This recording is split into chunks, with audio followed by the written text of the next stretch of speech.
Though I possessed a security clearance during my time in the military, this information then was not secured, nor is it now, though most people are clueless as to this information. It wasn't my first mission outside the wire. That had been 2 weeks before. I'd been locked and loaded, and I'd almost taken out a couple dozen innocent people. We'd rolled out of the gate in the pre-dawn hours that morning in the city of Mosul, Iraq's second largest city, and at that point, Al-Qaeda in Iraq's last urban stronghold. I was on top of an up-armored Humvee with my 50 cal. Just as we'd exited the base and our headlights hit the rooftops of the city, I saw what must have been nearly 100 people sit up and stand up. I'd started screaming something incoherent about "they're everywhere," and I raised my weapon, but thankfully, my trainer, a machine gunner from the unit that we were replacing in theater, grabbed my hands, laughing while doing so, and he told me to stand down. "They sleep on their roofs at night," he said, still laughing. "It's so hot here that inside their houses is like an oven. Would you want to sleep in an oven?" "Oh," I said. Then I puked all over the side of the truck. I should have relayed this story 2 weeks later when my actual gun truck team rolled out of the gate for the first time as a permanent unit after the unit we'd replaced had gone home. Could have saved me a Snickers bar. "Checkpoint set," Sergeant Vormastran, or we called him Sergeant V for reasons you can probably deduce, called out over the radio once our gun truck, the convoy's lead gun truck, was in position. The rest of the convoy then began snaking by us en route to our destination. We were pulling convoy security, escorting tractor trailers carrying various supplies around different parts of the country. "What's that?" I asked, hearing a noise that sounded like chewing coming through my headset. I was once again in the turret, watching the alleyways for suicide-borne vehicles and other threats, but I was connected, at least by sound, to Sergeant V and our truck commander and our driver, Specialist Emily Pearson, by our truck's internal communication system. "Nothing," Emily said, trying to sound innocent but not succeeding. "Bullcrap, Pearson," Sergeant V said. "You're eating something. What do you have to eat?" "Candy bars," she said, coming clean. "What kind of candy bars?" I asked. "Milky Way, Reese Cups, Snickers." "You have a Snickers?" Sergeant V and I said in unison. "I want it." And both of us went for the driver's seat. "Lake," Emily said, "I think I saw someone on the rooftop at 12 o'clock.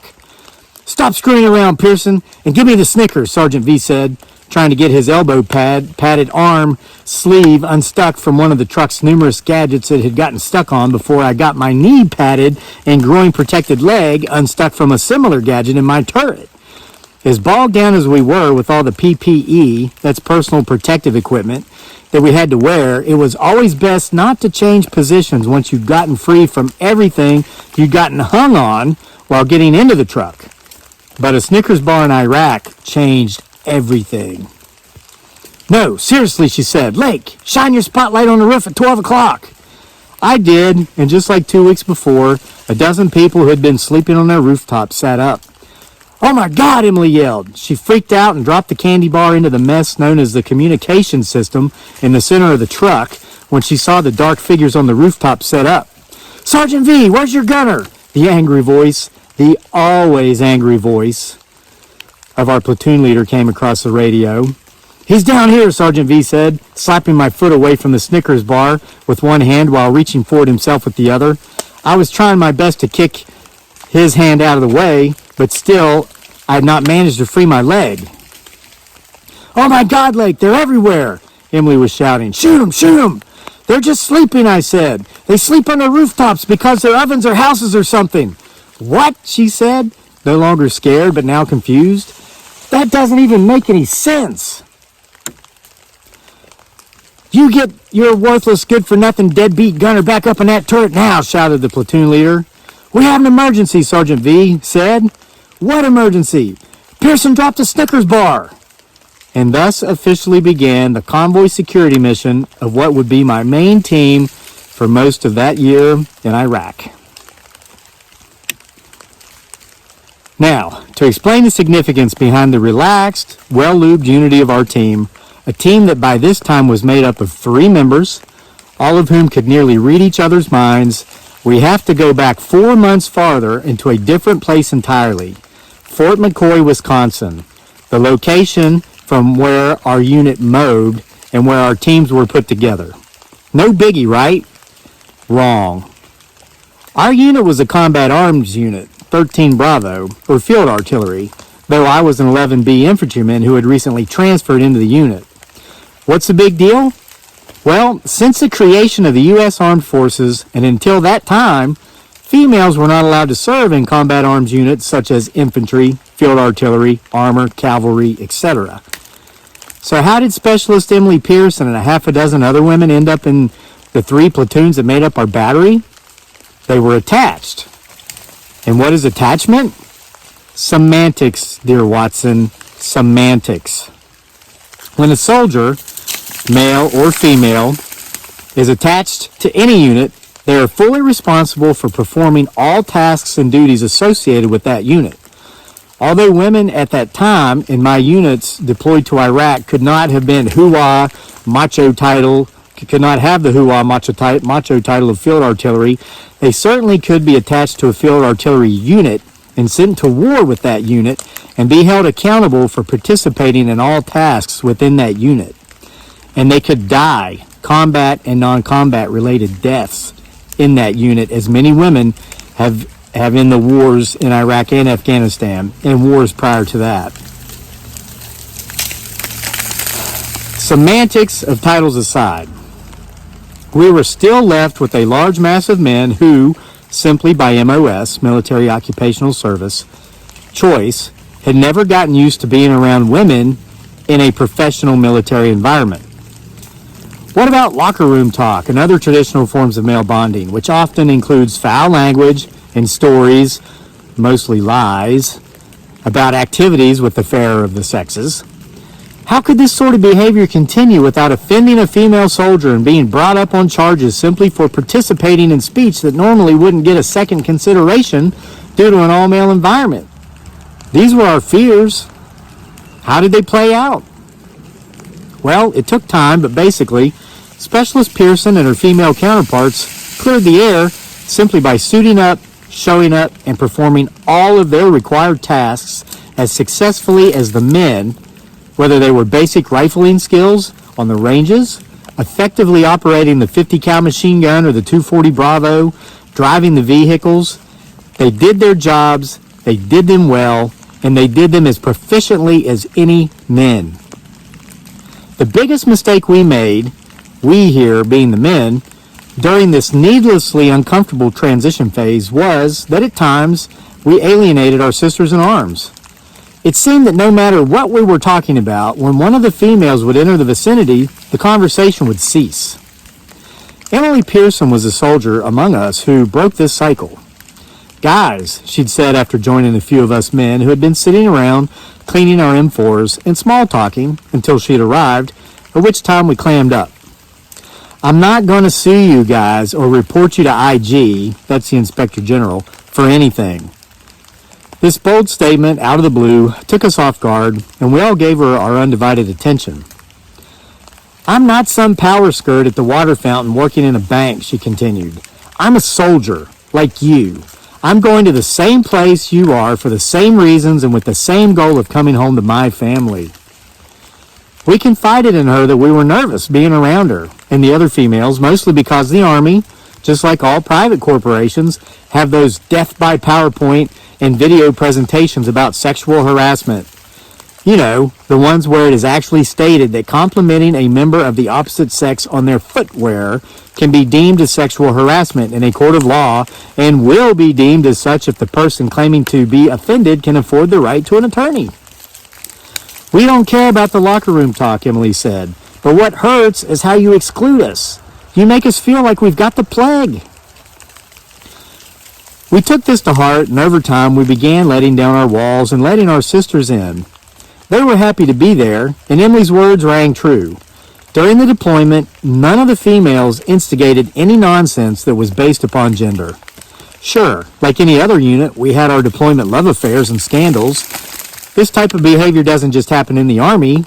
though it does only seem to make headlines when it involves people of exceptionally high rank and in political positions, like former CIA Director General Petraeus, who, ironically, was in charge of Iraq while we were there, but also in the private sector.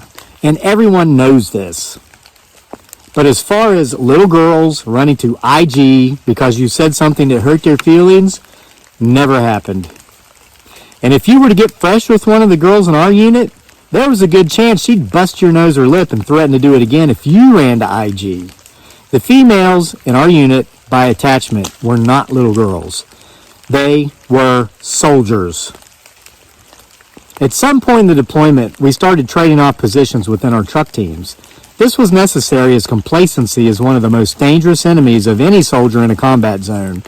The minute you become comfortable and start taking your safety for granted is the minute that you get blown up by an IED, you get your top knot taken off by a sniper's bullet, or anything worse, if anything could be worse than that.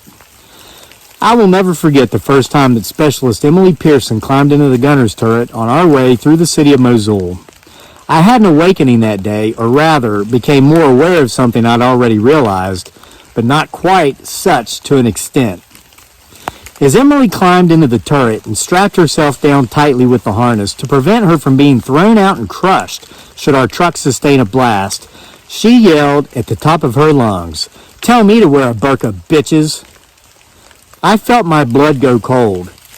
It was just then that I realized how big of a leap Emily, a woman in her early 20s, had taken, and not just for herself, but for her entire gender.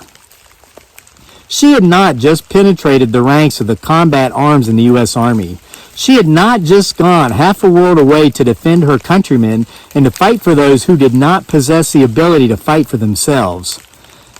She, who merely because of her gender in Iraq was viewed by the locals as less than human, something more in line with personal property than a living creature, had transcended centuries of male domination and ignorance to become, for this one moment in time, the most dangerous form of weapon of mass destruction radical Islamic extremists could ever know. A free, educated woman with a 50 cal machine gun, and she was not putting up with any crap. No one told her to put on a burqa. No one told her to cover her face. Matter of fact, as she swung her machine gun around in her 90-degree arc of security coverage, men looked the other way and some of them ran in fear. But the women, burqa-clad as they were, once they made sure none of the men were watching, some of them gave her a thumbs up. I enjoyed Emily's company that entire deployment. The conversations we had while rolling across the Arabian desert were nonstop and spanned all subjects. Never again, after Emily had earned her way into our combat arms circle by showing that she belonged based upon the same criteria that allowed us to construct them, the fact that she was a highly trained, skilled, and capable soldier, was anyone among us uncomfortable because of her gender. Emily had left for Iraq a married woman with a 6-month-old daughter. I'd like to say that in some respects, deployment takes less of a toll on the back-home life of female soldiers than males, but nothing could be further from the truth. Emily suffered the same personal hardships as a result of her sacrifice for her country as many of the rest of us.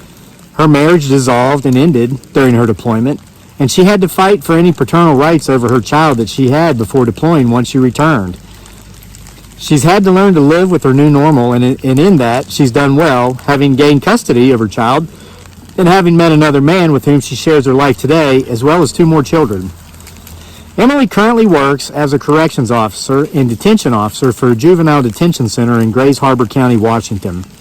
She is also finishing up her last class for an associate degree in healthcare administration and pharmaceuticals. She does all of this while being a mother of 3 children, ages 5, 3, and 1. I asked Emily what her proudest military achievement was, and she told me, "My proudest military achievement was being part of a deployment, because even though I was pulled away from my family, I still feel like I contributed to something and was able to make a difference, even if it was small." Small? Since Emily's return from Iraq, Secretary of Defense Leon Panetta and General Martin Dempsey, chairman of the Joint Chiefs, have signed an order that allows women to serve in combat arms MOSs. A lot of people have been up in arms over this, but I have news for them. As it has been pointed out in this article, women were already serving in combat arms positions anyway, and many of them have died while doing so. What do I think of the U.S. military's new normal of women in combat arms? After serving in Iraq with Emily Pearson and other women, I think two things.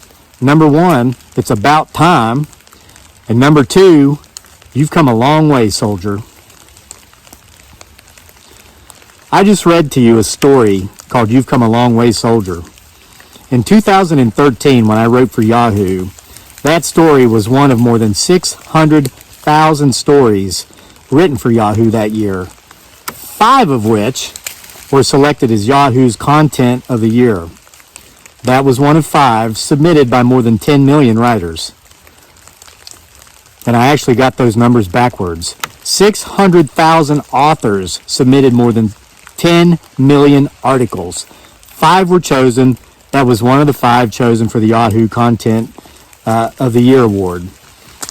There's an author's note on the end of this article I've not read, and I want to read it to you now, because only by doing so will you understand the beginning of this story. Author's note. Neither Sergeant V nor I were ever able to find that Snickers bar that had been dropped into the communication system of our truck.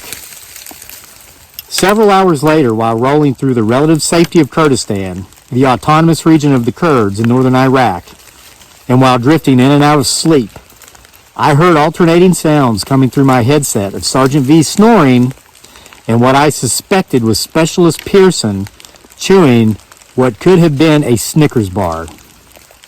To this day, Specialist Pearson will neither confirm nor deny any knowledge of the location or status of the Snickers bar.